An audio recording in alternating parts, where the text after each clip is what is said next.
What's going on? Hey, welcome back guys to another edition of my record finds. And man, do I have something you'll want to see here. I mean, I've got some sealed LPs, some blues LPs. I got some cheesy kind of cheesecakey stuff.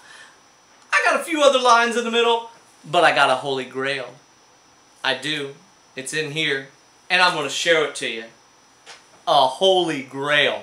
Stay with me, okay? Let's go right through them here real quick, alright?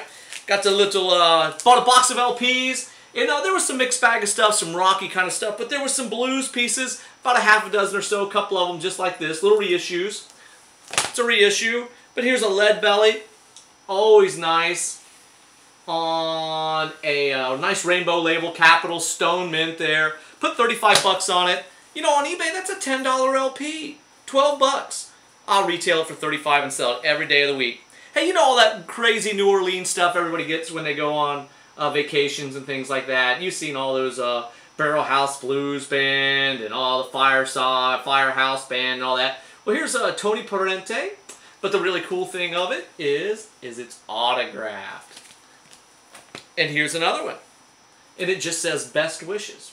And I just thought they were kind of iconic on that old jazzology. I'm sure lots of people got to meet him when they were down there, but that's kind of cool. Hey, this came out of a box. I gave 5 bucks for the box. And here's a Deep Groove Jimmy Smith Crazy Baby. And I put 50 bucks on it. Again, eBay, that's a $20, $30 LP. That's a $50, $70 retail. Oh, hey, a stack of sealed pieces came through the auction the other week. Led Zeppelin Presents, who cares? Sealed. But a Van Halen, sealed. Another Van Halen, sealed. Let's see, what else was in there? There was an Animals LP anthology and Blackfoot. What record would who would be complete without a Blackfoot LP?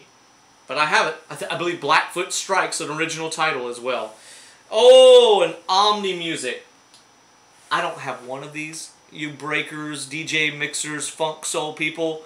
Oh, I know this one's got to burn, but I got 40 of these bad boys. They're going to go up here on eBay probably, I'd say within the next week or two. But you know, these guys bring $15 to $35 a piece. 40 of them.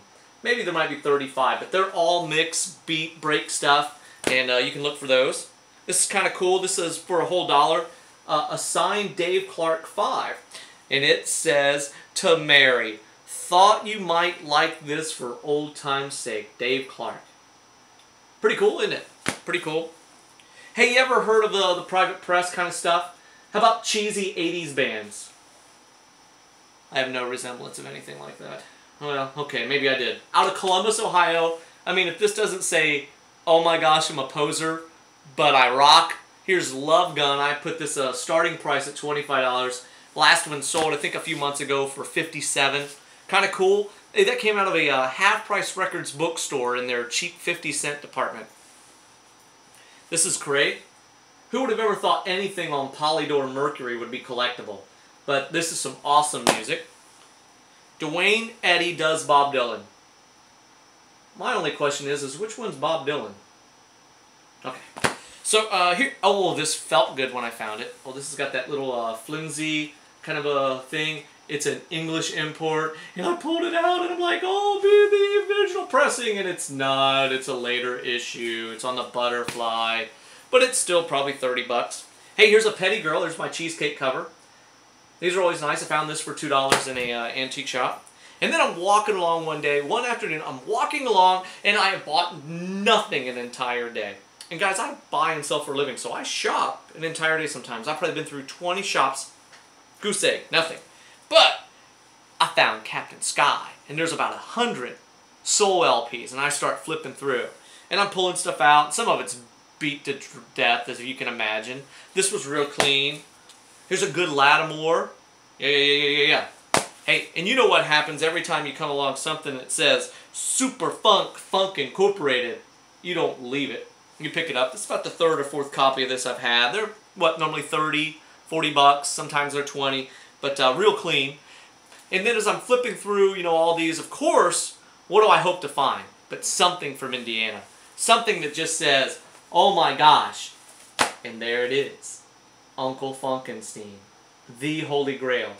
I talked to one guy about it, and he said he believes there were about probably 300 of these. Nobody knows for sure, but one of these sold May 12th, 2011, $4,000.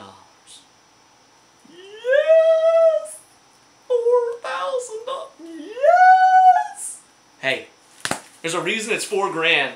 If you get a chance, there's some YouTubes out there and some other, they reissued them. The reissues bring $100. They did a 500 limited edition pressing. Great music. I mean, just wonderful, wonderful, beautiful music. If you ever get a chance to listen to it. So that'll probably go up here sometime, maybe even this week. We'll see how it does. 3 sides are just about near mint, and one side's got a gouge in it. I played it. Probably can hear a light tick on my turntable. I couldn't hear it, but I'm sure some of the other players will. But that's what I found, man. I hope you get out there and find yourself one too. Get yourself a Holy Grail. Have yourself a good week. Que sai. Till we meet again, keep a song in your heart.